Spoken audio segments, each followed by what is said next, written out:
Welcome back to The Short Game. This is a show where we talk about short video games, games that respect your time. I'm your host, Reagan Kelly, and I am joined by all my awesome co-hosts. How are you doing, Laura Nash? I'm doing spectacular. And Nate Heininger. I'm glad to be here. And my brother Shane. How are you doing, Shane? Feeling 100%. And this is our 100th episode. I really can't believe it. Yes! I cannot believe. Yeah. So I don't want how'd this we do to it? be like too self-congratulatory. That gets real boring real fast. But I just can't help just say, like, first off, thank you guys for sticking with me on 100 of these. Like, what the heck? I'm very glad I talked myself onto this podcast. We begged you. And, you know, we all haven't individually done 100, but the show has sustained itself to episode 100. Reagan, I think you've been on 98 of the 100. So thank you for keeping it tight, keeping it running. But we're glad to be here. I'm surprised it's made it this far too. Yeah, me and too. we've done so many games, and there's still so many more games. That's what drives me out of my mind. I know. It's been an incredible giant spreadsheet. 440 games have been mentioned or played on this podcast. We're huge name droppers, guys. And with our 100th episode, I kind of thought we might want to take a second to step back, look at what we've done so far, and kind of reintroduce the show. You know, 100th episode is a kind of a milestone, and we theoretically might have some new listeners checking us out around this time. And so I wanted to start by kind of talking a little bit, restating what we're all about, and like, why are we still doing this weird show after 100 episodes?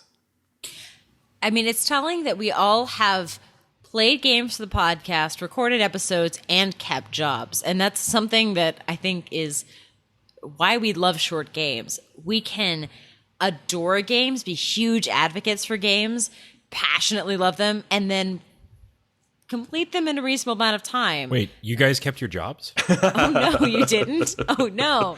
I did it all wrong. What I kind of thought when we first got started with this show was, I can't believe that a show of this nature does not already exist. And that was really my thought when Reagan brought up the idea. I am a terrible video game finisher. And I think there's a lot of people like us out there. I think maybe that's why we've managed to stick with this so much. There are dozens, maybe hundreds of video games in my life that I have loved and not seen the end of. And since we started doing this show, not only have I found lots of games that were a little bit more my lazy speed, but I've gotten better at finishing games in general. And I've gotten more dedicated to seeing the endings of games that I love. Right now, I'm plowing my way through a game that even if I'd tried it maybe a year or two ago, I probably would have given up on just because it was too hard. So that's been a really cool experience for me to kind of explore video games in a new way with you guys. Yeah, I've had a lot of fun with this too. And the show really came about, like, Nate and I were working at the same place at the time, and you know, we were talking about video games a lot, and I was going through a period where I had been not finishing a lot of games. You know, I built a gaming PC, did the whole like Steam thing for a while, and you know how that goes. You end up with this unbelievable backlog, and it starts after a while, making you feel like your hobby is a waste and just a string of incomplete experiences. And then I started playing some of these smaller things. I think the game that was our first episode was one of the ones that really started making me think about this as a concept, was Gone Home, which is a game that just like changed my life. Like, amazing game. And it's a 2-hour But is it experience. a game? Asked everyone. Shut your face. Yes. So like I wanted more of those experiences, and at the time it seemed like there weren't that many of them, although actually if you know where to look and you know how to look, they're everywhere. There are tons of them, and there's lots of shows about indie games or about, you know, whatever, but there weren't any shows just sort of focusing on games that a reasonable adult with a job can pick up and complete in a weekend. And that's what I wanted at the time, and I still really find that really enjoyable. Yeah, and I was at a point where I had worked at a game company designing games. My parents didn't believe in video games growing up and blocked my access to it, which, thank you, I got into college, but also College No is the time for thanks. experimenting. But also, like, I got into a game company and had a very shallow history, and it was hard because I loved these games that you could complete in a short amount of time. I loved games that you could play for under 20 hours, and kind of the world was saying that that wasn't a valid experience, no matter how hard these games were. And it was really lovely because I started learning about game design at the same time that the indie movement was happening, that Braid was coming out, and all these other games were like starting to become more mainstream in a way. And it's been really fun to, yes, I love long games, but to realize that I came of age as a gamer at the same time that short games had a moment. So it's funny to be kind of on the other side. Like, long games are something I came to as an adult and not as a kid. And to me, everything we've played feels like it's been in my wheelhouse since I started becoming a gamer. See, that's funny because, a thing that has been a big change for me and something that I love about doing the show is that before the show, and really up until about maybe the 6 months or a year before Reagan and I started talking about, actually doing this, I had played almost exclusively really long games. I played World of Warcraft for almost 6 years. I played it from beta into one of I don't remember at this point, but several expansions in. I played I probably EverQuest. put 200 hours into The Sims, which was not worth my time. I played EverQuest for 5 years before that, and I would sprinkle in Civilization and Age of Empires. Civilization, that light game.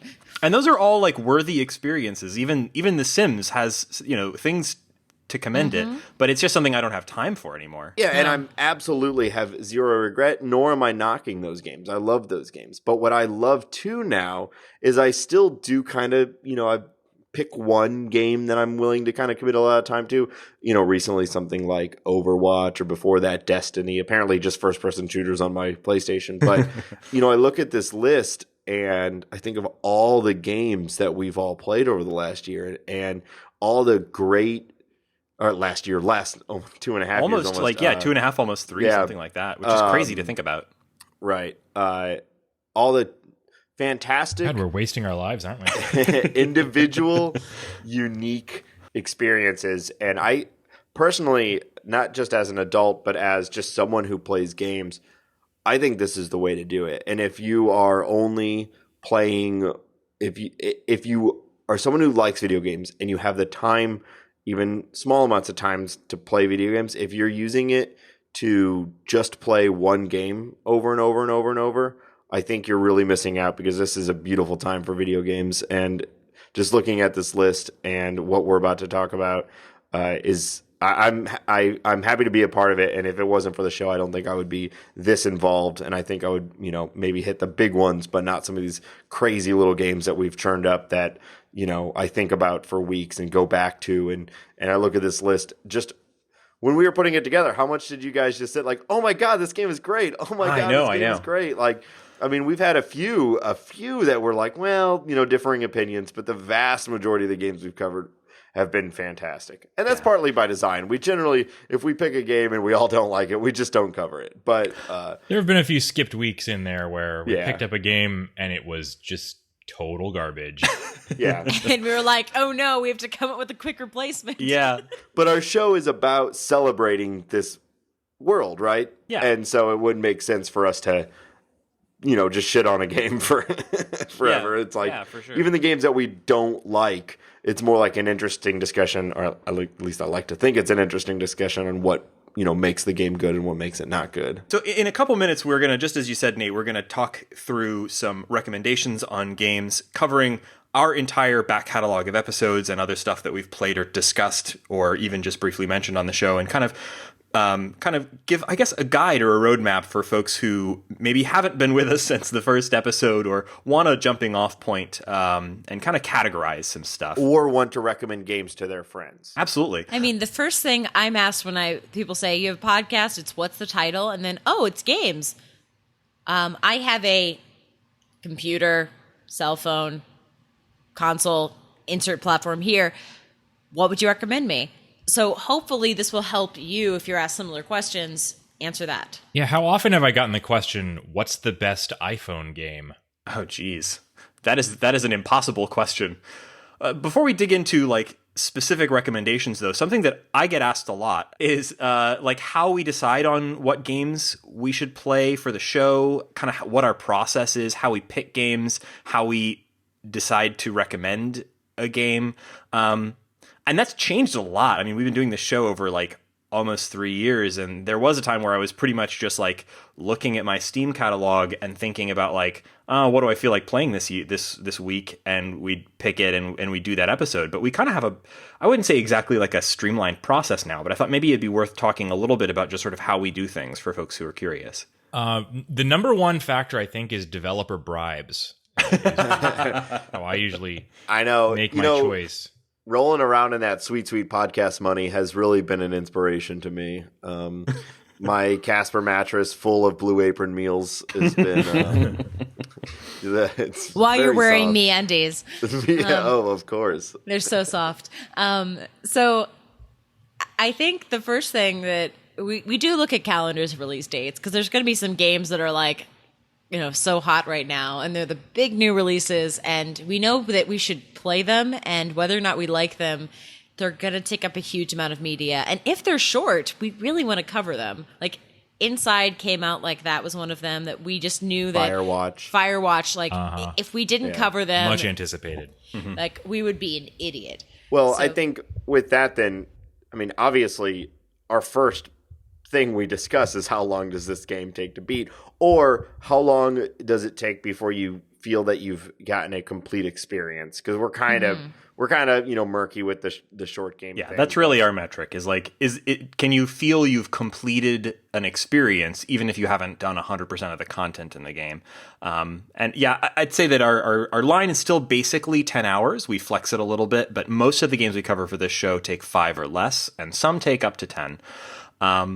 I think my biggest resource is just Twitter. I follow a lot of developers on Twitter, and generally, my tack is like, if I see that somebody is talking about games that I am interested in, somebody retweets them or whatever, I follow that person immediately, and that's why my Twitter like timeline has gotten just absolutely unmanageable. But a big part of my like process is just like I keep an eye on that shit on Twitter all the damn time, and if something looks interesting, I buy it and I start playing it immediately. And if it grabs me within the first 10 minutes or 20 minutes or whatever, then I'll try to finish it for the show, and we'll see if anybody else wants to play it, and if I can get one or more of my cool co-hosts to play it too, then we've got a show. Yeah, I think that's part of our process is everyone like and I'd say you guys, sources. I'd say you guys often more than myself, but like, yeah, you hear about a game that sounds fun. We each kind of take our individual attempt at it, and once we've deemed it possibly episode worthy, it's offered to the group. Everyone starts playing it, and it's like, okay, this is what we're doing next. It's worth it, and then we haphazardly try to schedule a night, and between 2 and 4 of us make it, and there you have an episode. Another big one is, we get a lot of recommendations from our internet friends and listeners. We've got certain folks who write into us with recommendations that, we just get great recommendations. Some folks in particular, we get a lot of great recommendations from folks via Twitter or via our website. We have a contact form there. Those are not going into the ether. We read every single one. If you write us a thing that says, hey, you should check out this game, there's like a 99% chance that I will play it that day. Like, it happens. And we post it to our Slack and all like gush about how much we love our listeners who write into us. So we're definitely not ignoring it. And let us know if you have a game, because some of the better games that we've played, a couple that immediately come to mind that I know are near the top of a lot of our lists are Super Android Cactus was recommended to us. Assault Android Cactus. Yeah, didn't we get a Dark Room as a recommendation? No, that was me. That was Laura. But Laura wasn't, in a sense, because at the time Laura wasn't on the podcast yet. I was. Well, I got on the podcast by being a very persistent recommender of games. I think I was like, hi, I play so many iPhone games. Here are like 17 I would recommend. Yeah. And Reagan was like, oh, dear God. So overwhelming. You again. That worked out. Expand is another a big one. thanks to Christian, who writes a blog, Indie Game Enthusiast. He's been one of our most consistent and incredibly good recommenders. He's recommended probably at least, I don't know off the top of my head, but probably 3 or 4 games that we've done full episodes on, and many more that are like rad recommendations that we haven't gotten to for whatever reason yet. He's been excellent. So many, like lots and lots of great recommendations from folks. So we love to get those. If you want to give them to us, please do that. We really, really appreciate it. I mean, no one can really keep on top of this and try everything. So, we're only 4 human beings. So if you've played something that you think is up the show's alley, then let us know on Twitter @_the_short_game. Or, excuse me, @_short_game, not the short game, or www.theshortgame.net. That's how we usually end the show. I feel like we just wrapped Yeah. up. So we Yeah. And you can find me on Twitter @NateSTL. So let's talk about those recommendations, because again, I just went to a going away party and 4 people were like, oh, right, you have a podcast, you're recording tonight. Give me some recommendations. So I feel like I've been prepping all evening for this moment right now. And the kind of big picture concept here is it's hard to recommend a game because you don't really know what, especially if it's something you don't really know. So at the very least, we're going to attempt to break down the games that we've covered, and going forward, the games that we do in the future. We're going to break them into a genre as best we can. Yeah. The cool thing about the indie space is that a lot of these games fit across multiple genres, and we may say a game that is a genre, and we know we're also kind of just putting it somewhere. So if you disagree with the genre that we pick, let us know. I mean, maybe there's one that we missed, but we're just also kind of putting them what we think is best, but a lot of them are up for interpretation. Yeah. And we've got a huge list of games. I mean, like Laura said, Laura took the time, oh my God, thank you, Laura, to go back over our 100 episodes and create a spreadsheet that lists every game, not just that we've covered, but that we've mentioned, all 400 some odd of them. And we've gone through that whole list, and we've broken them down into sort of rough genre categories. And now we're going to kind of go through them and give some recommendations. A lot of these are going to be games that you may have heard of before, but maybe not. And our goal here wasn't necessarily to pick the best game in this genre, but rather the one that would be the easiest to recommend to somebody who maybe is new to this type of games or new to this genre, or just wants a really unique and short experience. So also we're limited just by like what we've been able to cover on the show so far. There's probably really, really, really great stuff that we haven't covered. Once again, let us know. Yeah, these are basically your best bets, or at least the ones that we will go to the mattresses fighting for. Mm-hmm. Yeah, and also our list does not include all 440. Oh, we have definitely broken our list into the games that are titles of episodes. So you will be able to go to our website in the future and find this list, and also the episode where we cover it. So if you're unsure about a game but you like puzzle platformers, well, we have at least broken down the shows that we've done on puzzle platformers, and you'll be able to find it as well as the episode that we talk about that game. And we've broken this down into, I think, like 15 genres or categories, and we're just going to go through each one. So I'll go ahead and start with, and these are in no particular order based on category, just kind of like the order we threw them together. The first kind of genre or category that we have spent a lot of time on, and this is a name that I had to kind of like paste together because what do you really call these games? We still don't know. Here we are like 10 years into the indie game revolution, and we still don't have names for things, but visual or narrative experiences. Now, that's the vaguest goddamn thing you could possibly call anything. But there's certain games, a pretty big genre of games, that kind of encompasses something that folks sometimes call walking simulators, but also encompasses a lot of things that aren't really categorized that way. Just games that are really all about narrative and not about like gameplay challenge or like satisfaction of like a physical gameplay experience. You might They're have about 3 buttons in this game. feelings. Yeah, like you do a couple things, but it's really about how an emotion, a feeling, kind of an atmosphere. And we tied for our recommendation here because they're both incredible games.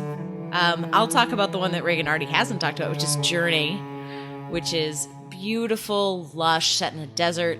It's odd to call a desert game lush, but you can fly, you can walk, you can experience the entire hero's journey, the philosophical concept, while walking through it. But it's such a beautiful, evocative, more than a walking simulator. It's a classic at this point. It is. Journey is a game that a lot of people... I think you'd be hard-pressed to find someone who, despite what they like about video games, what brought them to video games, plays the game and gives it more than, 10 minutes that doesn't absolutely love that game. Yeah. It's easy to get a hold of. Free game on PlayStation Plus. I was about to say it's the free game right now, I think, on PlayStation Plus. If you have any PlayStation platform, a PS4, a PS3, I say any PlayStation platform. It's not on the Vita or on, I guess, the PS2. But or PS1 or PS2. Either of the two most recent main PlayStation platforms. You can play this game. You may be able to play it for free. It's a absolute classic, and it probably doesn't need a whole lot of introduction, but we did a whole great episode on it. I'd be remiss if I didn't mention, so our top two choices in this sort of vague, amorphous genre were Journey and Gone Home. They don't have a lot in common. Gone Home is much more narrative than sort of visual, but it is still just sort of a narrative experience. It's a story of a girl who's coming home to her house after a long trip abroad, and the place is empty, and your family is gone, and you're exploring the space, kind of trying to solve the mystery of why isn't anybody here? Why is my house empty? And there's all sorts of stuff in your house that tells that story in the most innovative way you can possibly imagine. It's a game about investigation, but it's all just about experiencing it yourself. The entire story is told through this sort of environmental detail. And it was our very first episode for this show. I can't 100% recommend that episode because it's been now so goddamn long since we did that episode that I feel like if we were to do it again today, we would do it totally differently. So I don't necessarily recommend going back and listening to episode 1 of the short game. First off, it's like 2 goddamn hours long. But that game it changed my life. And also it spoils so the entire... It really does, yeah. So we did a spoiler alert. Yeah, but, we did. But we may someday go back and re-explore Gone Home as a sort of a retrospective. But Gone Home is one of the greatest games of all time, and is probably my favorite game of all time. So absolutely play that game. Yeah, it was a game where I was constantly telling myself, there's not ghosts. There's ghosts. There's not ghosts. There's ghosts over and over and over and over. And I will not just to spoil what the briefly answer is. list through the rest of the things that we kind of categorize this way that we've covered on the show. Leave Oma, a really interesting kind of narrative experience about a boy walking through the woods with his grandmother. Brothers, A Tale of Two Sons, a very Journey-inspired game about twin boys wandering through a fantasy world, and it Not tells twins. its story in a really... Oh, you're right, they're not. I'm sorry. Like an older and a younger sibling. Tells its story in a really interesting Just way. because you guys are twins doesn't mean every other pair of brothers are twins, okay? Look, I thought of them as twins because I related to them, and so I assumed they One of were them- twins. They're like double the height of the other one. Well, I'm a bit bulkier than Shane. It doesn't matter. Oh, yeah. Let's do this now. Quite the opposite. Just quickly list the rest: The Vanishing of Ethan Carter, a more sort of Crime scene investigator. yes, absolutely Paranormal. Abzu, a fish simulator. Swim through the fish. Look at the fish. The fish Swim are Journey. awesome. We did that very recently. Swim Journey. Underwater Journey. Dr. Langeskov, The Tiger and the Terribly Cursed Emerald, a Whirlwind Heist. Do you have 15 minutes? That's a great game, absolutely. If you have 15 minutes, and the name of the game tells you everything you need to know about it. I think. Sibylle, do you like teenage girls exploring their sexuality through online multiplayer games? This game course might be I for do. you. And Wheels of Aurelia. Italian road trip with a communist 1970s heroine. So the next genre is another genre that we have many games that we've covered, and this one would be puzzle games. This is one where we feel like probably about 50% of the games that we cover have some sort of puzzle element, but we tried to just pick the games that would be really just considered straight up puzzle games. And I'm not even going to let any of you guys talk before I mention the game that we recommend the most. You must build a boat. Oh, damn it. Okay, yeah. So you got it in there. You must build a boat, a match 3 dungeon crawler that I expected to not really like because I don't really like. Well, I'm not generally very good at match 3 games. And this one makes you do that also on a timer where you're like actively trying to match 3 specific things. Like I can kind of get into match 3 if it's like, oh, I just need 3 blue, 3 red, whatever. They're all kind of the same. I'm just matching 3. This is like, no, there's a creature with a sword, so you need to match 3, shields. And if you don't do that in 5 seconds, then you die. It sounds terrifying to me, but this game is so well executed and builds on itself so well that by the end of it, I was like a match 3 master. And I feel like anyone could get there because they train you so well, and the music is great, and the animation is great, and this is on the iPhone, and I love it. And I know between me and Laura, we probably brought this game up. Our count says 4, but I think it's just because we stopped counting how many times we brought it up in an individual episode. It's one of the, I think we campaigned for it as Game of the Year, and everyone was like, it's way too shallow. And we're like, well, we played it every day for a year. It's like 7 hours long, too. Yeah. So it's awesome. I reset it and replayed it because I liked it so much. I think we probably have talked about this game more than any other game that we haven't done a full episode about. Because like we never had a You Must Build a Boat episode. It just came up on every single episode for a year. Whenever we would talk about, so what else are you playing right now? Nothing but You Must Build a Boat. I'm going to build that goddamn boat. It Frankly, sounds like a cult, man. The title is enough alone that you should be intrigued by this, let alone that we're raving about this little game on your iPhone. Yeah, it has got to be one of the greatest iPhone games of all time. Absolutely. And the music is great, so good that I would just like open the app and just leave the app open just to listen to the music from it. Which you are addicted. Oh man, it's so good. It's so good. It's all that positive like response. You hear that music and you immediately think, "Yes, I'm accomplishing my goals." The other game that we kind of marked as our kind of runner-up top puzzle game that we've mentioned on the show was also an iPhone or iOS anyway game, Monument Valley, and it's also widely talked about because it's got a really unique and beautiful art style, but it's more than just MC Escher the game. Yeah, that's a really good description of it, but it's got a lot more going for it than that. Yeah, it's the spatial version of a puzzle game. I mean, You Must Build a Boat is a lot about reaction and matching, and Monument Valley is a lot about directions and flipping orientations. A lot of the puzzle games in our category do different things with relationships between objects, and it's really fun to me that these are both iPhone games, completely different art styles, completely different types of puzzles, but you can probably recommend them to the same person, and they'll like both. That's a really good point. And easy to recommend to anybody that has a smartphone. You don't need to be, you don't need to have a console of any kind or anything.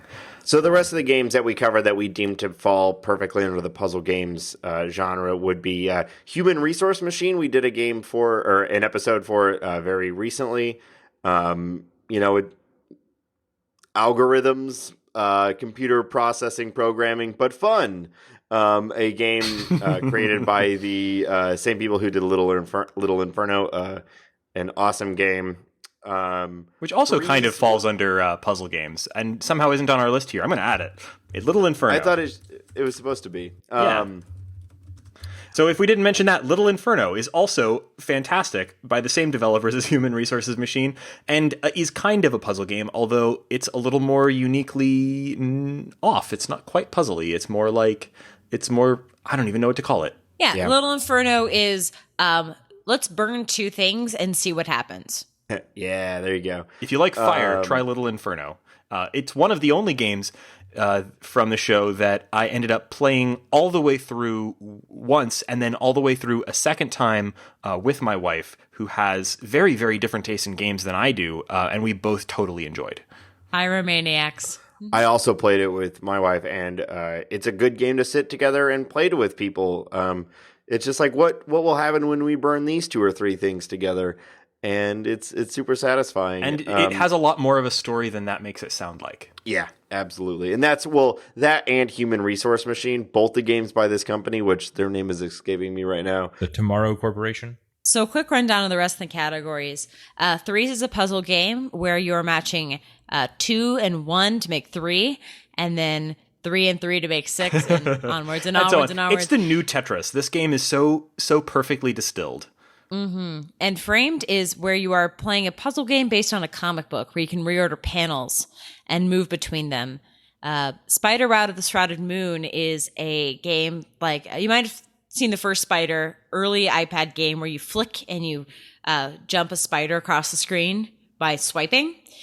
This is the sequel, and it's much richer. There's cool things about time of day. The spider goes into a lot of rooms, and you're getting kind of information about the environment while playing this beautiful little puzzle game where you're just flicking around the place. Yeah, it's basically a platformer, but it's on top of that, it layers on this sort of exploration and bug-eating mechanics that I think really I almost didn't know whether to classify this one under puzzle games, platform games, or even arcade games, because there's this sort of high score bug-eating business in it that really is very satisfying. Great game. It's really all of them. And then Quadrilateral Cataboy, we just did an episode on. It's a heist planning game where you are kind of doing a hacking mechanic, but you're also trying to figure out how to break into things, accomplish goals. That one, I think that one might be a little bit more divisive. I loved it. If you enjoy retro tech and you find fiddling with things that might not necessarily be super streamlined and efficient, but rather derive enjoyment from, fiddling with knobs on old equipment, that kind of thing. This is a game that has a retro tech theme, and you're using a bunch of hacking and infiltration tools that are deliberately kind of themed around this sort of retro style. If that sounds cool to you, then it's amazing. If it doesn't sound cool to you, if it sounds like, oh man, you mean I have to type in commands or turn knobs or like carefully arrange my tools to make sure that they're spatially in the right spot, that could be frustrating to you. Maybe, check it out, but it may or may not be for you. But I think this game is fantastic. And our last one in the category is the loosest definition of puzzle games, which is Pocket Card Jockey, our last episode. It's a solitaire horse racing game, neither of which are really puzzles. But if you kind of put it together, it's kind of puzzly. I think solitaire you could technically call a puzzle. But yeah, I would argue that in particular this type of solitaire that's very simplified solitaire is a puzzle. Like, it's more of a solitaire-themed puzzle than true solitaire. And because of that, I enjoyed it. I don't so much love like real legit solitaire, but this worked for me in a way that I felt was kind of similar to You Must Build a Boat, because you're kind of managing multiple things at once. So if You Must Build a Boat appealed to you and you have a 3DS, I would try Pocket Card Jockey, and we had a whole episode talking about how much fun it was just here recently. And horses are super adorable. And you get to name them. Who doesn't love to name stuff in video games? An ongoing theme of this episode will be how much fun naming things is. Horse Mango.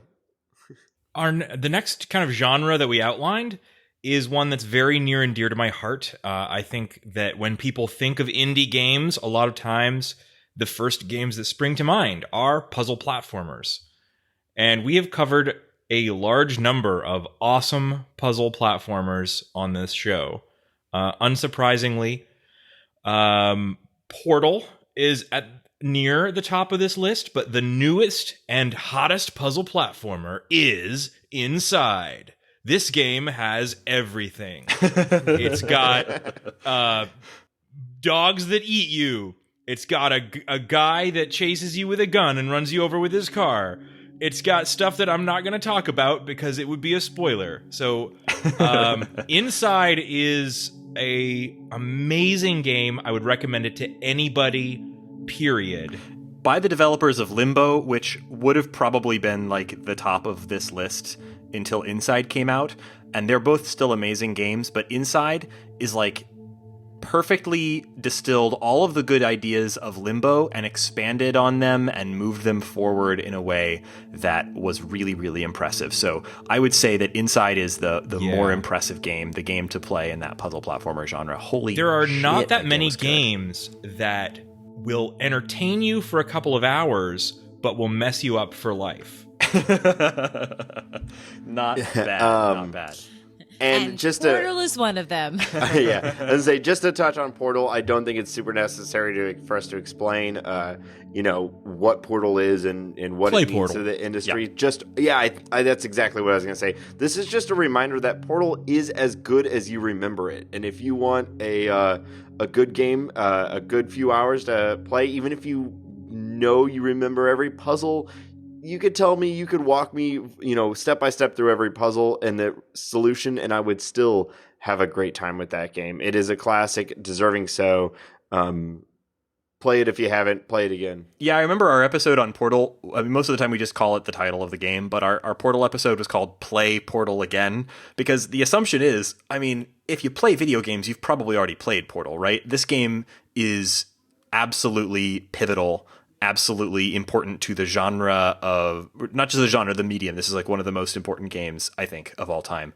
But going back and talking about it again, going back and playing it again, is never not fun. That was a fun episode, and if you haven't played Portal, in the last couple of years, it is worth playing it again. And Portal 2, which isn't on our list because it's a little bit longer, but Portal 2 is also great. Also great. I want to kind of round this out with a few of our other games from this genre.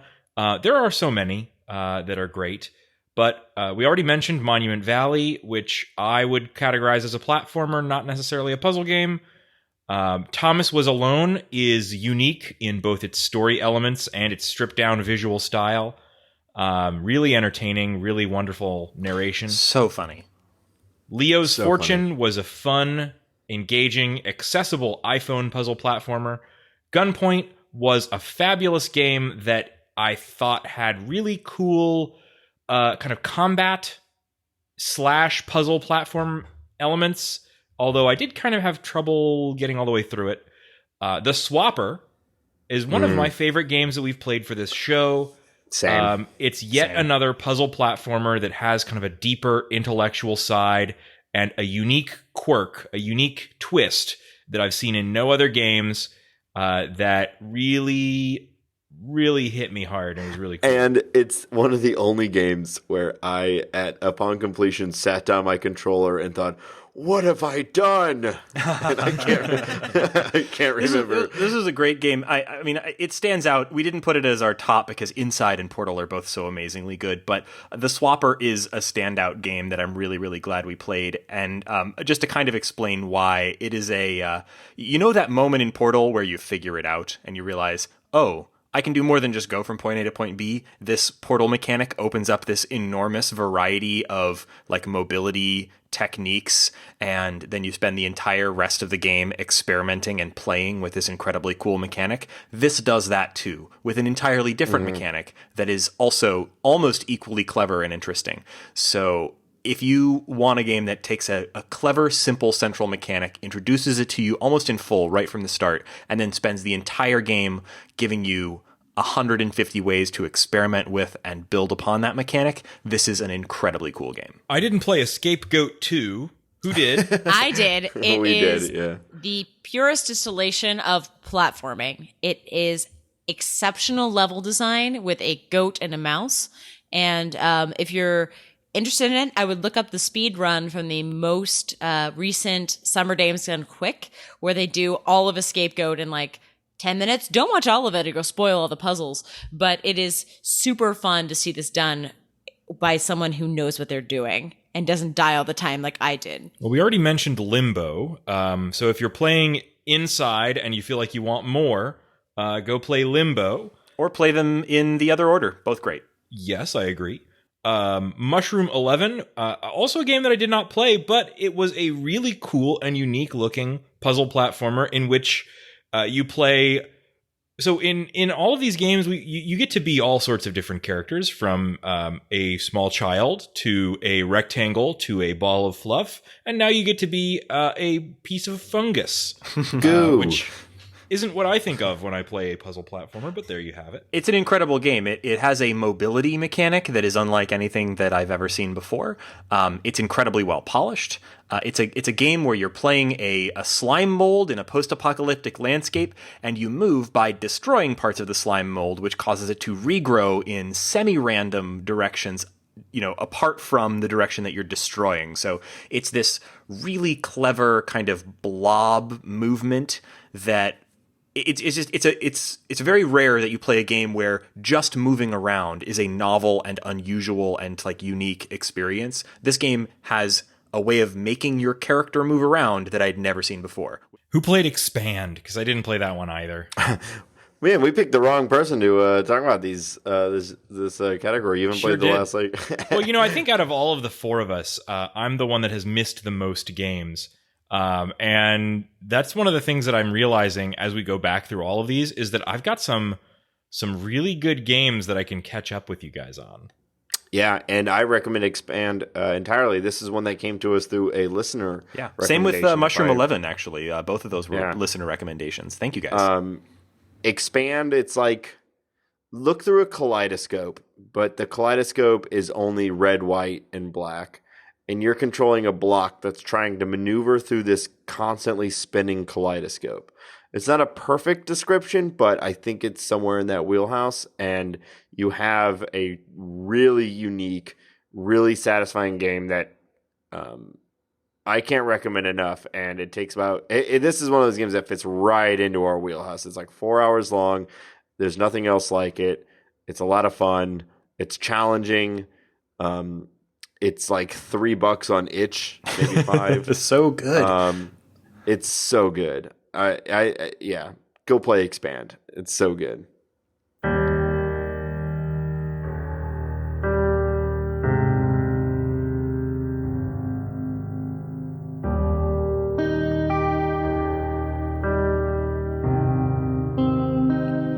So adventure games, the genre where you are playing a character exploring a world, and the one we put at the top is one of the most recent, and it was so anticipated. It's Firewatch.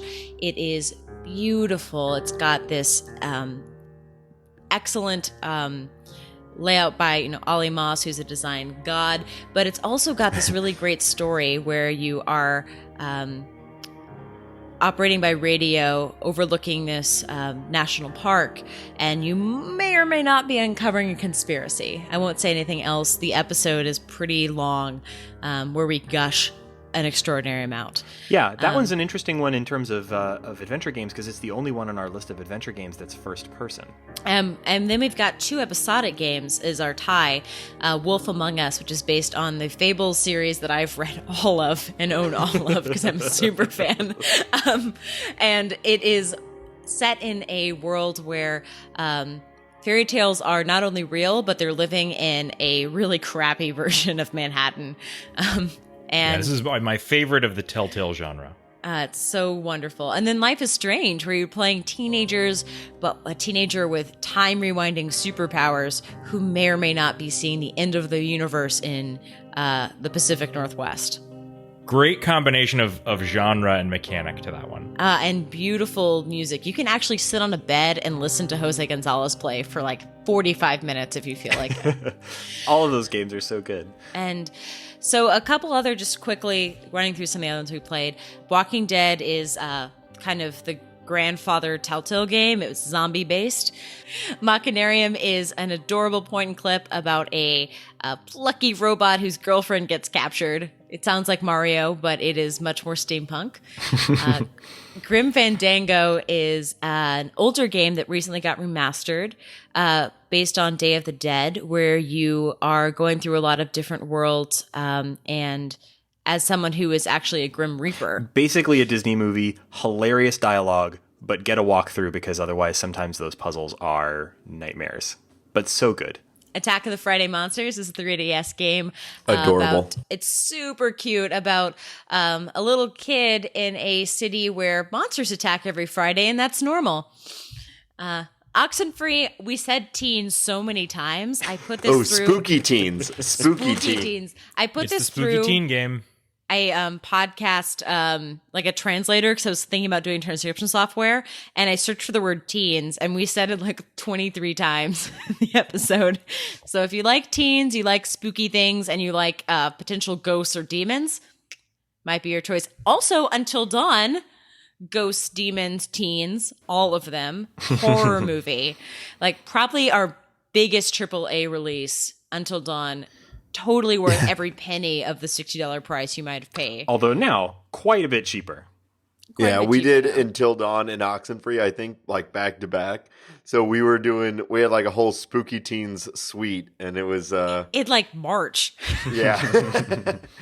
I'll just say real quick, Until Dawn is a game that I don't like horror movies. I find them it's cool if you like them. I just generally find them boring. I really, really enjoyed Until Dawn. So. Yeah, and the last of this super rich category is Super Brothers Sword and Sorcery. And when this game came out on iOS, I remember taking a long lunch break at work, putting on headphones and just sitting and playing it in the food court of the nearby mall because I wanted this game to be so good. And it really was. It's a little bit of persnickety point and click, and its pixel art is beautiful, and I listen to the soundtrack at work all the time. Yeah, still stands up. So this next category, Endless Runners, this is something that we did a whole episode that was just like specifically about Endless Runners, so you may want to check that out. And we talked about all of our favorites, but it was primarily organized around a game that I got completely obsessed with last year, which was Alto's Adventure. Alto's Adventure is a iOS, I think it's also an Android now, and the Apple TV, endless skiing game. You are starting at the top of a beautiful mountain and skiing down the hill to try to catch your llamas. But essentially, that's all window dressing, beautiful, beautiful window dressing on top of an incredibly addictive arcade-style Endless Runner game. And we also talked a little bit about another really good one, Race the Sun. Race the Sun is a sort of third-person, or I would call it like Outrun-style perspective. You're playing as a solar-powered flying craft, maneuvering your way through a bewildering array of cube-like obstacles and trying to stay ahead of the setting sun so that you don't run out of solar power or crash into something.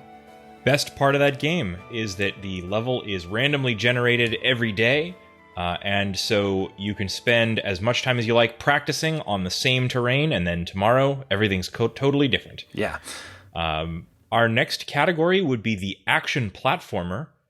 Action platformer is a genre that has a lot of things could fit into it, but we picked some of our favorites, and I think some of our just general favorites from the show actually happen to fall into this category.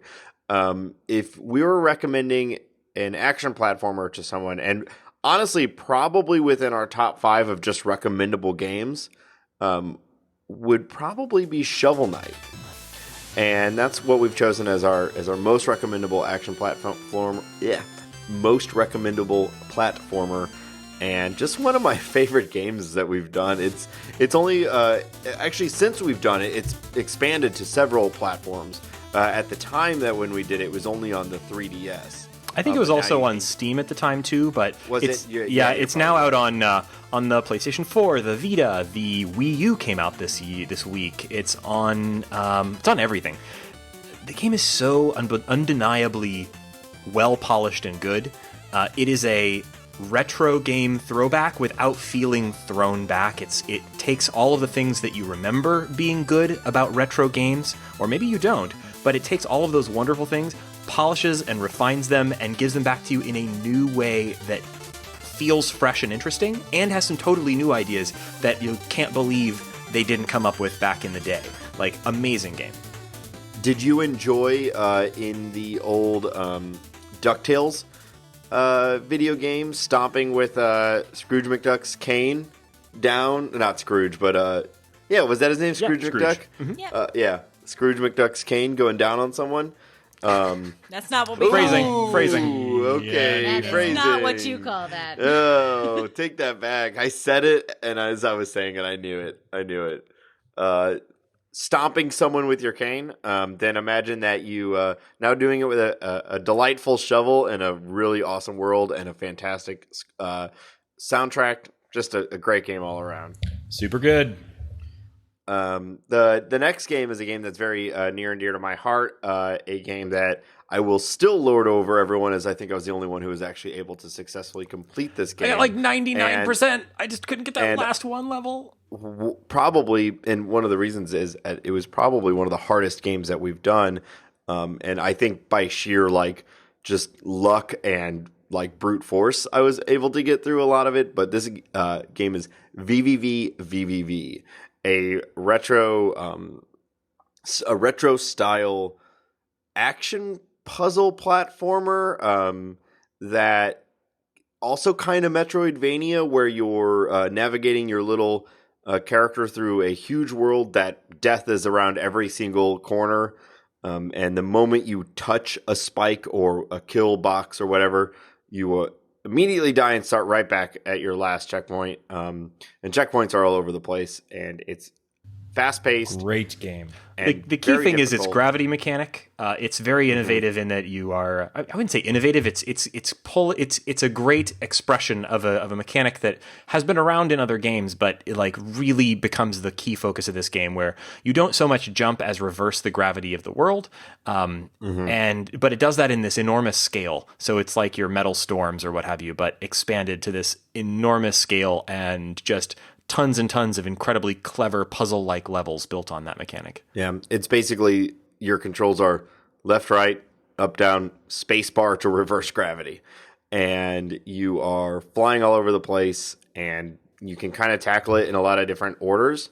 That's where the kind of the Metroidvania comes from it, and you're unlocking this map. And there's a story enough to make you explore, but it's really about these challenges that you come upon. It's not levels per se. It's like you're exploring a map, and then you realize like the only way I can get across this part is by accomplishing this crazy task involving gravity switching and twitch mechanics, and super rewarding. I love the game. And oddly, most of our action platformers that we put on this list are sort of retro styled. We talked a little bit about, we did an episode on Freedom Planet, which is more sort of Sega, Genesis, or Saturn style Sonic imitation, but in some ways even improves upon those older games. And Cave Story, a brilliant Metroidvania that builds on sort of Mega Drive's era style. Super Time Force feels very modern, plays with time travel mechanics. So like there's a lot of great stuff here for the retro game enthusiast as well. We've wanted to do more retro games on this show, but haven't really made that a big focus. Hopefully that's something that we're going to be focusing more on in the coming year. Absolutely. Well, it's tricky because every retro game can be beaten in like 30 minutes if you're good. But if you're not, like me,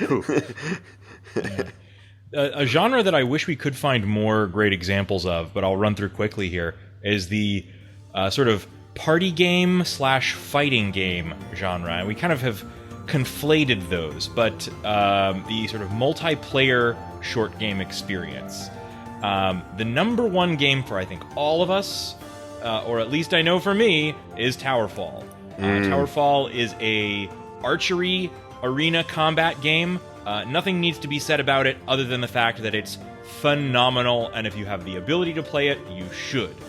I actually want to say as well, Nidhogg falls into that category for me. Nidhogg is a fencing combat game that is stripped down and simplified, and if you can play it, you must. Both of those are on I impressed a PS4. 14-year-old I was directing in a community musical theater production because he was playing Nidhogg, and I recognized it, and I said, that game is great, however, you need to be on stage. If we were taking all the games that we've ever done for the show and just clocking hours played into them, which a lot of them would not be many because that's kind of the point of the show, but some of them have a ton of replay value. First it would be FTL, which we're going to talk about, but second would be Towerfall. I am fortunate to have a lot of people around me that also love to play video games, and we've played hours and hours and hours of Towerfall, and I can't recommend it enough. So Metroidvania platformers are the type of platformers where you kind of can keep going back and exploring the world. I fell in love with Ori and the Blind Forest because it felt like a Miyazaki movie, and it was beautiful, and the animations were gorgeous, even though I was playing on like a boot camp version of Windows. I just thought it was the prettiest game I've played for the podcast. Absolutely. It is a gorgeous game. Yeah, it was so fluid, and I've never spent longer trying to beat a single level in my life than when I was trying to outrace the water. I know just water. what level you're talking about. Oh, man. 2 hours straight. I just was terrible at it. And I think that's probably why my hours on this are higher than most short games, because I was so terrible at outracing that damn flood.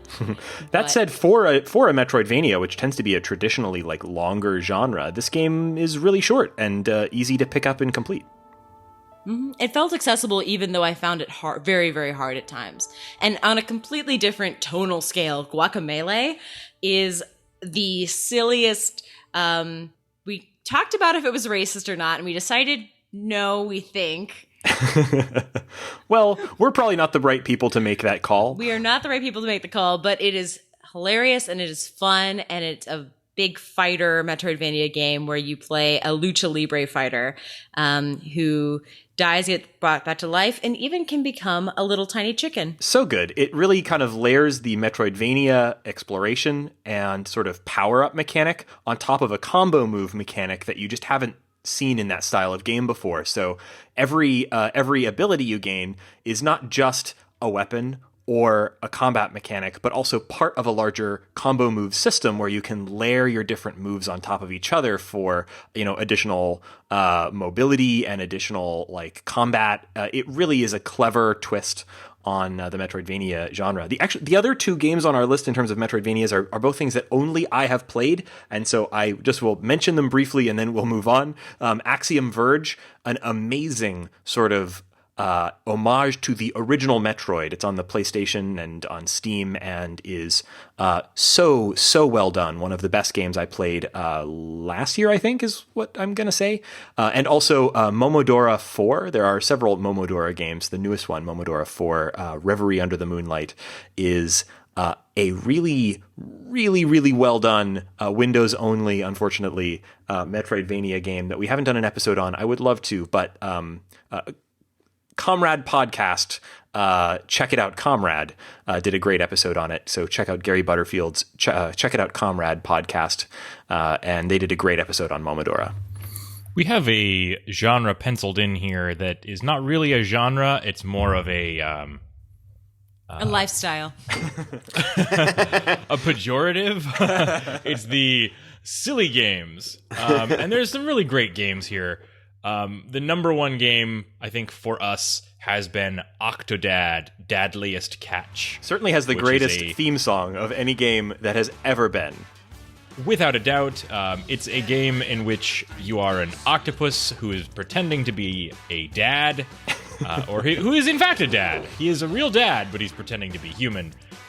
And you just go about your day doing these things. Yeah, I mean, it looked like a regular dad to me. I don't know what you guys are talking about. We had another game that I thought was one of the most bizarre game concepts, with a kind of out-of-this-world take on a very popular, though somewhat overlooked genre of the romance dating simulator. That was Hatoful Boyfriend, a pigeon dating game in which one romances birds of several kinds. Many types of pigeons.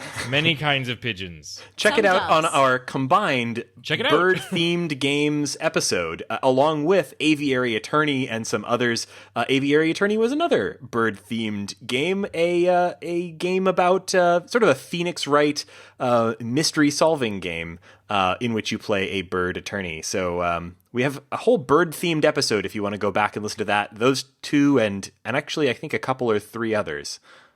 We're really providing what the people are asking for, and that's bird-themed episodes. Well, bird-themed episodes of podcasts, and then by way of bird-themed video games. I think that episode is called Bird Week. You can find it in our past episodes. We like to have fun around here. Do you remember when Serial did Bird Week? Oh, it was their most popular week ever. That's when they landed the big sponsorships. Mm-hmm. And yet, here we are still waiting. So interactive fiction is a genre that we cover a lot, considering that we've done a couple wrap-up episodes. We won't go into those little ones, but 80 days. 80 days, 80 days. This is the one that if I ask someone, they say, what game do you recommend? I say, can you read? And they say yes. And I'm like, great, try 80 Days. It is. What do you say when they say no? Then I say, great, you should play Threes. No, 80 Days is beautiful. It is a game where you play Passepartout, which I learned how to say for our 80 Days episode. You're the valet of... in the book Around the World in 80 Days, and you are just assisting your lovely master trying to get around the world as fast as possible. But it's more than that. If you just go around the world as quickly as possible, you miss the journey. And there are dangerous women. There are ways to fall out of air balloons. There are mechanical cities.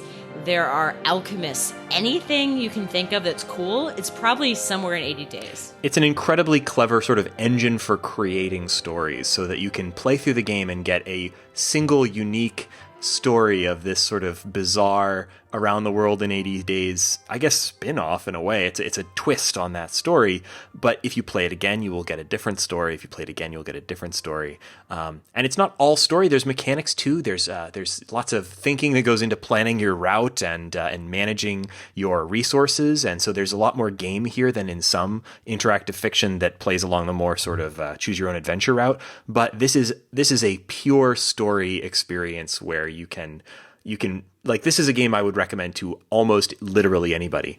I mean, the reasons I recommend it so often is I recommend it to people who like to think they're smart. I recommend it to people who like travel. I recommend it to people who like diversity in games. Like, people who want more diverse games, people who like women in games, people who like games that are odd mechanics. Generally, people who don't think they like games, this is one of the things that I try to challenge them with. Mm-hmm. You gotta play it. You gotta play it. Just a couple quick call-outs of other interactive fiction. We've done several episodes on interactive fiction. I am a huge fan of the work of Porpentine Charity Heartscape. We did a whole episode on her sort of magnum opus collection of all of her interactive fiction twine-based work called Eczema Angel Orifice, a kind of nasty, gross name for a really fascinating set of work. So if you're interested in the sort of more artsy experimental side, I would check that out. And we have done a lot of interactive fiction stuff on the show, so go back and check out some of those. We've covered interactive fiction competitions. Yeah. And all also, sorts of I'm stuff. surprised Emily Short has not given us a restraining order. We tweet at her too much. Nate, there's a genre here on the list that I think is your purview. Yes, very much so. So the next genre, roguelikes, though. I just want to call them FTL likes now. Well, to be honest, like, I don't know that any of these games really fit really into the roguelike genre. I would say the only like thing that they have is that for the most part, if you die, you start over from the beginning. Yeah. But generally, roguelikes is a very specific version of the genre. But anyway, so these aren't exactly roguelikes, but we thought it was kind of the best title for them. And it encompasses my favorite game, probably at this point, just my favorite game. And it's called FTL, Faster Than Light. And we put it on the show, and it's a good game for the show because you can get a full unique experience within about maybe 10 hours or so. But I've probably honestly each run, I mean, is like you can play through the game and die horribly within 10 minutes, and yeah, I mean, if you're gonna beat it, it's probably gonna be an hour and a half or so. And I have played, I think, 200 hours or so of this game. I've beat it with just about every yeah, I know. And that's where this is where we kind of bend the rules a little bit, but I think it fits because of what we've talked about, where like an individual play session is something you can complete on just get home from work, do a run of FTL, and you've had a full experience with that run. But if you really want to get into the game and like maximize it, it's going to take quite some time. But you could definitely pick up FTL and beat the flagship within 10 hours or so. Now you're going to have to get good quick, but we have a full episode with lots of details about it, including some really hot tips in terms of play. What would you like? Tips and tricks from Nate, who is pretty darn good at this game. I feel like I could do a second episode about this game. I pick it up frequently. It's a go-to for me for when we were doing Until Dawn, which is like, way too spoopy for anyone. I felt like I needed, a break, and I would play FTL. It's just like, it's like candy to me. I can just play this game nonstop. It hits so many buttons of. I just love this game, and I guess it technically falls under roguelikes because when you die, you're done and you start over. The other game that I think is I don't want to overshadow with my love of FTL, and this is closer to what would be considered a roguelike than what FTL is, and it's Crypto the Necrodancer, which is a phenomenal game with a beautiful soundtrack and I've never cared about dance games or rhythm games, and this game has me bouncing all over the place. So cool! It layers the rhythm mechanic on top of very traditional like roguelike mechanics. It's all turn based. It's all dungeon crawling. You're descending through levels and trying to defeat monsters and finally get to the bottom where you can defeat the ultimate evil. But in this case, rather than being based on turns, each turn is a beat of a song, and the tempo varies, which kind of varies up your moveset and your pace. So cool. Also, one of the most impressive speedruns I've ever seen. Oh my god, was to Crypto Necrodancer. I'm never going to be that good. And I listen to the soundtrack, no joke, weekly. Is it coming out on vinyl? It's a great pump up. Yeah, it is. It's a great pump up soundtrack. If you want something to listen to while you're doing something boring at work, listen to Crypto the Necrodancer. And everyone, like, I'll sit at work just like dancing at my desk, and I look like a maniac, and I don't care because I'm listening to the Crypto the Necrodancer soundtrack. Roguelikes are a genre that we like. It's a bit of a stretch for the show, but they tend to sort of somehow make sense. RPGs are a genre that I have some affection for, but like really don't fit. Like there are very few short RPGs that are short enough to really kind of qualify for this show, and yet we've covered a couple. And the two that we have on our list here really are Transistor and Undertale, and both of them I think are games that are totally unmissable. Transistor is a more sort of what would you call that style? It's sort of like a tactical role-playing game where, certainly there's a story. Most of the game is combat. The combat is this very cool sort of tactical move. Yeah, and it's an action RPG, but with elements of a turn-based RPG because of the ability they give you to pause. Yeah, very, very clever combat system in it that just kept me completely addicted to. I mostly find that combat is often the most boring or at least frustrating and maybe not engaging part of most RPGs, with notable exceptions, but Transistor is a hugely notable exception. It has incredibly cool combat that is fun to do, and it's short. It's very short to get through. That was our game of the year, our first game of the year for the show, wasn't it? Yeah, it was actually our first year. I think that was our game of the year. And Undertale, another game it was our second. Yeah, it was our second game of the year, which it's a game that I think you either love it or you hate it. I know Shane didn't like it as much as we did, but we outvoted him. And that is all right. Enough ink has been spilled over Undertale that if you're not familiar with it, I'm not sure that we'll be able to really be your best introduction to it. But we did 2 full episodes on Undertale, one that was spoiler free and one in which we talked all sorts of spoilers. And both of them were full of praise for the game because it's fun, silly, clever. I don't know if I have enough good adjectives to apply to it, but it's a lovely sort of experience that looks very retro on the surface, but is just brimming with new ideas and fun. And a testament to an individual's ability to create something. We haven't hit that as much, but one of the cool things about the world that we're working in is that some of these games are made by teams of, 1 to 2 to 3 people. Maybe one person does the game and one person does the music. This was a very, very small group. I'm pretty sure the vast majority of the game was made by one guy, then the music was made by another guy.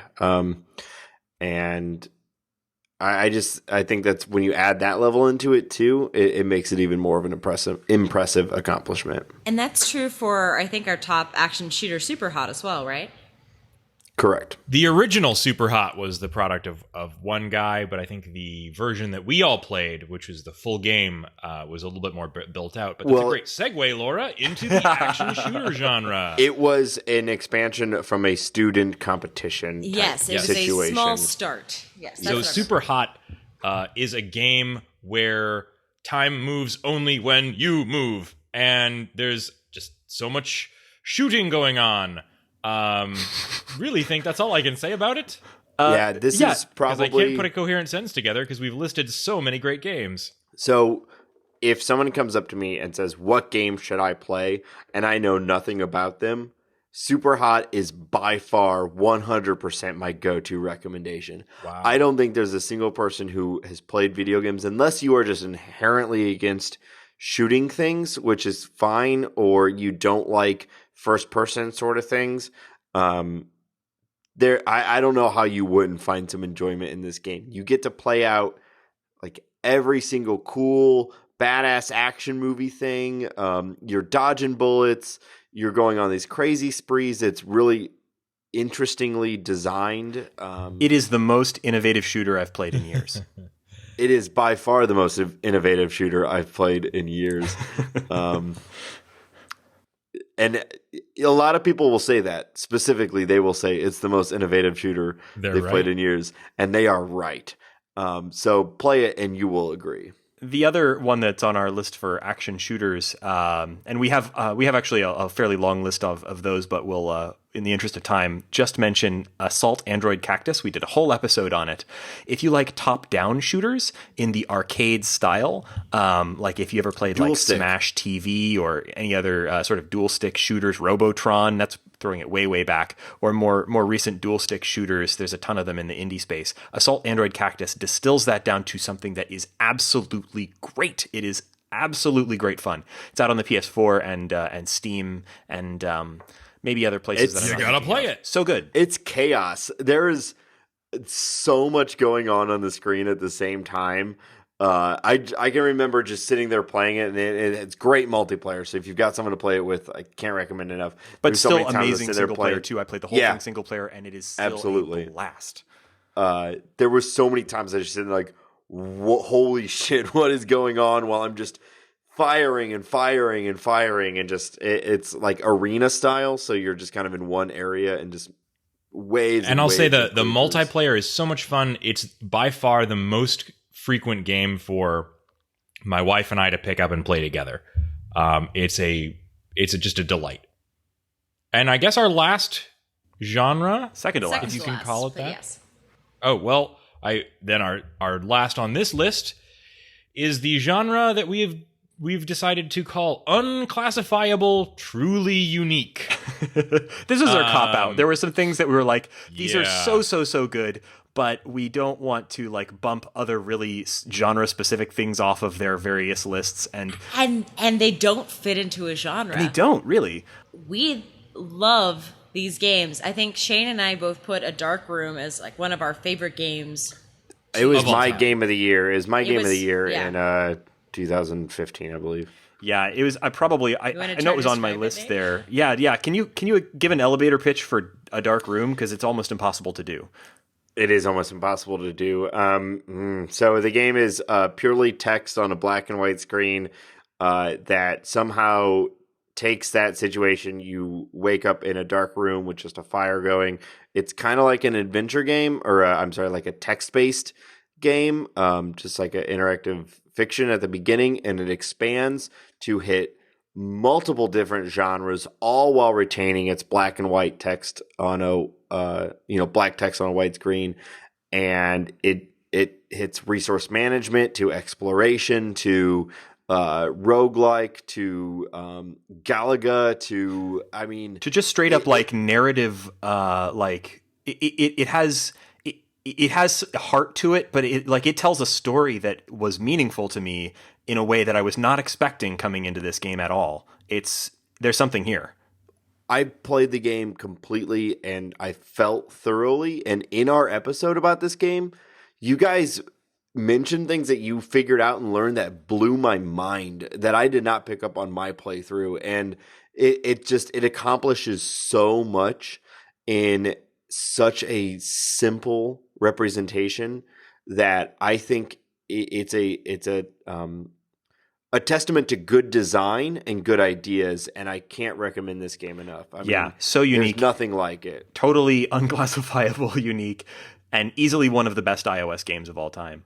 And the other game that kind of made this list because we had a hard time classifying it was Her Story. It was absolutely my favorite game of last year. Although it didn't quite make our game of the year, but it was damn up there. And Her Story, you've probably heard about it because it made a lot of waves. It may be a bit of a love it or hate it, but I think that 99% of people who play it are going to love it. And it is a investigation game in which your gameplay is limited to basically using a crappy computer to watch video clips of a police investigation or a police interview, series of police interviews. And so you have a text prompt. You can search the content of these police interviews. And I mean, we have a whole episode describing the game, but also really going into like how it tells its story. Like this is a game that just trusts you as the player to discover the story. And so you feel incredibly involved in what would otherwise just be a video. But here you are investigating the story at your own pace. The game is it is in your uncovering of the story. It is an incredible accomplishment of editing and just unbelievable boldness of game design. And on our episode, this is the only time we've done this, Reagan interviewed the developer. So if you want some even more insight into the game and what it means and, you know, where the game came from, Reagan had a fantastic interview with... if I was a halfway decent podcaster, I'd have set more things like that up. Yeah, I know, it was right? a good interview. He woke up at an ungodly hour. And also, that is one of the episodes where we go off the deep end and have the craziest conspiracy theories I think we've ever read on the podcast. Yeah, that's a bit of a longer episode. Sorry for the length, but yeah, it was sort of a double episode because of the interview with the developer. So one of my favorites of all time. Amazing game. And I guess our last category that we have on here, we kind of tells a little bit about the sort of things that we're interested in. Our last category here is games about games, and a surprising number of those have come up on the show. I think part of this is because indie game makers love self-examination and examination of their craft and this sort of like reflective or inward-looking style of building a game. Or self-hating. Yeah, but also like loving. Like these are games that love games and want to celebrate or reflect on or criticize the genre, or not genre, the medium, and they kind of show a level of like thought that you don't find in a lot of like longer big budgeter types of games. And nothing we can say in this category will match the level of incoherence and thought we had to put into describing them in the full-length episodes. Absolutely. Games about games, we tend to talk about for a really long time because it feels so personal. So if you're interested in any of these games, listen to the episodes, pick them up yourself, because no elevator pitch will do them justice. And heck, we should probably just list them with like one half of a sentence description. The Exactly. Stanley Parable, one of our first episodes, a game about choice and what choice means in games that is better at that than BioShock. Yeah. And still hilarious. And since part of our thing about this episode is like, what games do you recommend? When someone comes to me and I know that they are someone who plays video games, 100% of the time, my first question is, have you played Stanley Parable? Yeah. And if it's no, then my recommendation is Stanley Parable. They will not be quite the hit if they've never played video games or they haven't really played a lot of them.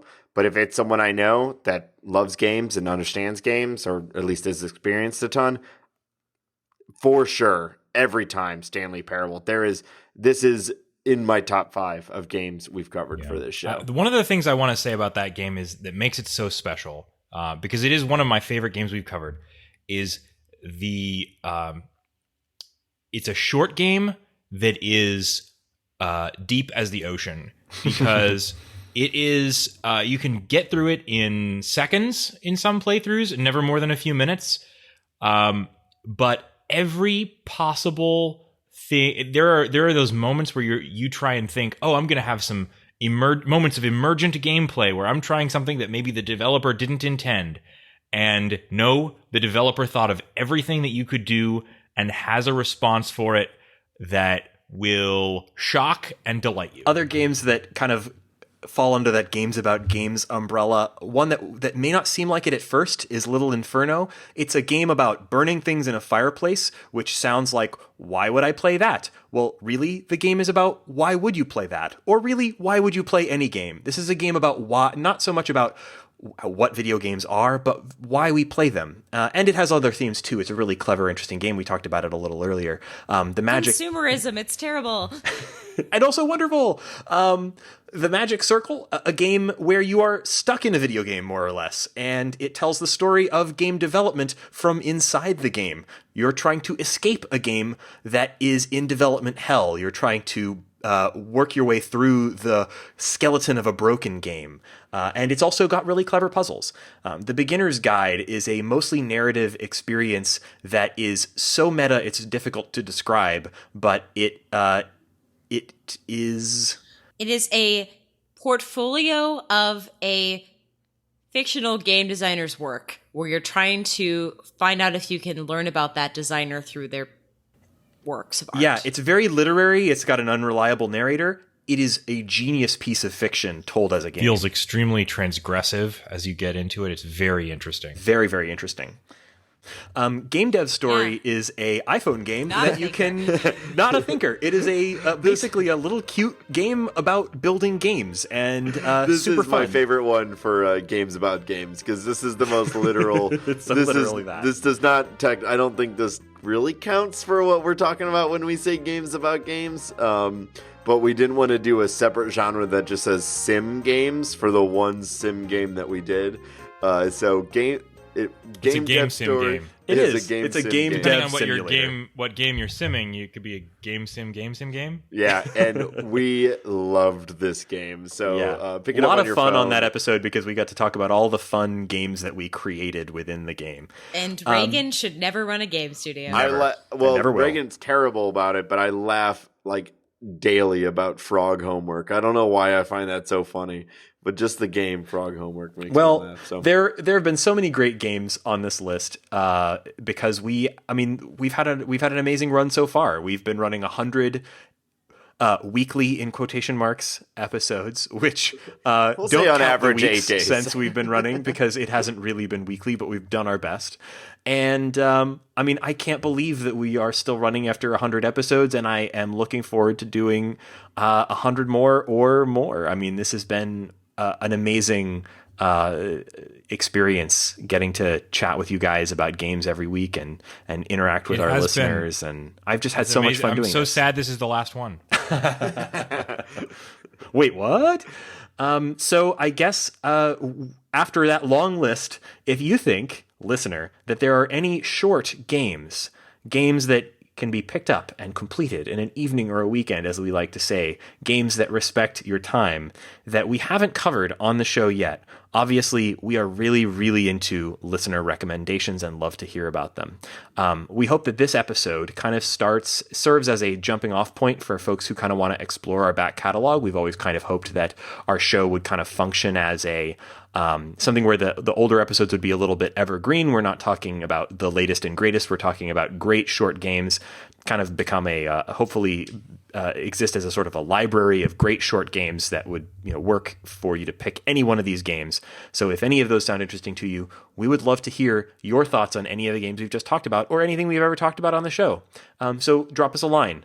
I've been your host, Reagan Kelly, and you can find me on Twitter at Reagan K. That's RAYGANK. And our show is also on Twitter at @_shortgame. Our show's website is www.theshortgame.net, where we've got a contact form, and that's a great way to get in touch with us. You can also leave us a review on iTunes. We super love that, and it's also a great way to let us know what you think, particularly if what you think is 5 stars. We love that. And thank you so much to my awesome co-hosts for sticking with me for 100 damn episodes. Shane, thank you for being a super awesome bro. Where can people find you on the internet, Shane? I'm on Twitter at 8bitshane. Nate Heiniger, thank you also for being a super good friend and sticking with me for so long on this silly project that we came up with together. Where can people find you on the internet? It has been sincerely a fantastic thing to be a part of, and I'm happy to. You can find me on Twitter at NateSTL. And Laura, I have known you since we were embarrassingly young, and I am so glad that you are still one of my greatest friends. Thank you so much for doing this show with me. It's been a wonderful time. Where can people find you on the internet? Yeah, you can find me on Twitter at Laura J. Nash, and I'm so excited to keep playing and hopefully beating more games in the future. Yeah. Is there an age that is inherently embarrassing young? Middle Under school. 20. Well, yeah, middle school is the most everyone embarrassing under age. 20 is just inherently. I feel like I was a pretty cool. No, I'm sure you cut did. that I'm out. sure you did No. think that. Don't they always say don't trust anyone under 30? Uh-oh. All right. And I guess last, thank you so much to our listeners for sticking with us. We really appreciate it. We're 100 episodes in and we're still going strong, and we really appreciate you joining us every week, or even just if you feel like listening once in a while. So thank you so much for joining us on this episode of The Short Game.